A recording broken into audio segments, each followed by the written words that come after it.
सास का दहेज। स्नेहा के बेटे की शादी शिल्पी से होती है। शिल्पी दहेज में हर सामान लेकर आती है जो पहले से ही स्नेहा के घर होता है। ये सामान स्नेहा के पापा ने उसे दिया था। अरे शिल्पी, मेरा टीवी क्यों हटाया? क्यों हटाया मतलब? अरे बड़ा और अपडेटेड टीवी है ये। स्नेहा को गुस्सा आता है और वो शिल्पी के बड़े टीवी के बगल में अपने पुराने जमाने का टीवी भी रख देती है। बड़ी आई अपडेटेड वाला। अरे बहुत सारी तेरी जैसी बहुओं को जानती हूँ मैं, जो घर से लाए सामान का रौब दिखाती है। ये ना समझ के हम भिखारी हैं। देख ले, हमारे पास भी टीवी है। ओहो, जो करना है वो करो। कोई मेहमान आएगा तो हंसेगा कि एक ही जगह दो दो टीवी। हंसने दे, दुनिया भी तो देखे कि सिर्फ तू नहीं, मैं भी दहेज लेकर आई थी। अब यही हाल हर सामान का हो जाता है।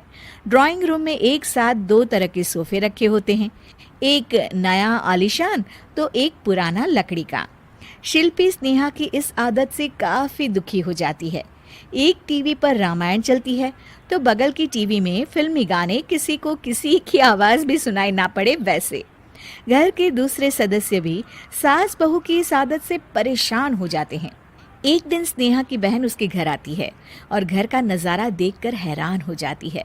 कहीं पुरानी फ्रिज के बगल में, कहीं नई फ्रिज, तो कूलर के ठीक ऊपर एसी। अरे स्नेहा, ये तूने घर की क्या हालत बना रखी है? बहू रानी, तू तो नए जमाने की लड़की है, फिर घर को कबाड़ी बाजार सा कैसे सजा रखा है? नया फैशन है क्या?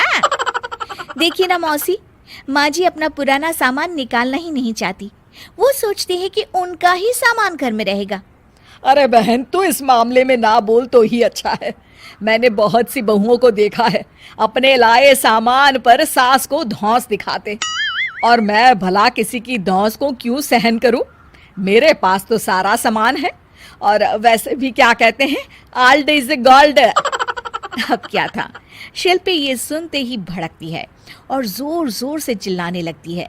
वाह माँ जी वाह, जरा अपना सोफा तो देखिए, ऐसा लग रहा है खुदाई से निकला है लकड़ी का।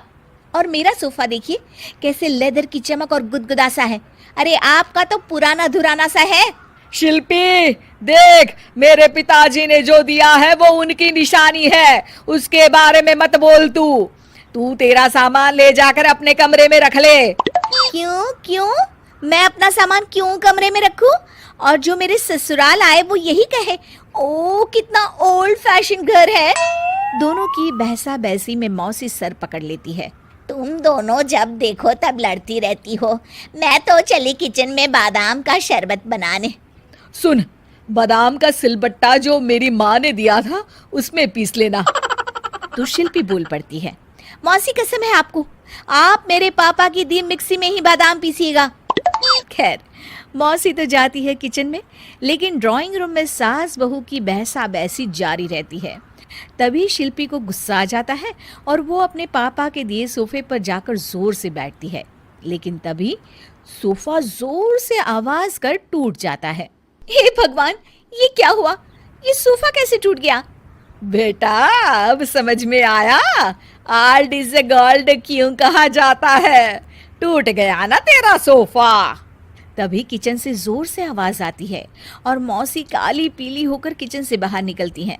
शिल्पी, तुम्हारी कसम के चक्कर में मैंने बादाम के लिए मिक्सी का उपयोग किया था, लेकिन जैसे ही प्लग ऑन किया, अरे मेरा ये हाल हो गया।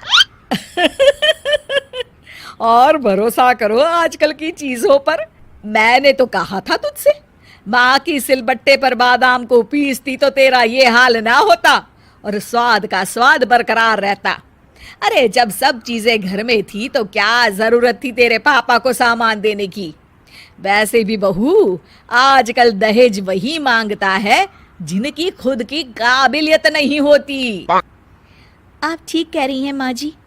मेरे लिए ये सौभाग्य की बात थी कि आप लोगों ने पापा से कोई डिमांड नहीं की थी, लेकिन मैं आपको समझ ही नहीं पाई।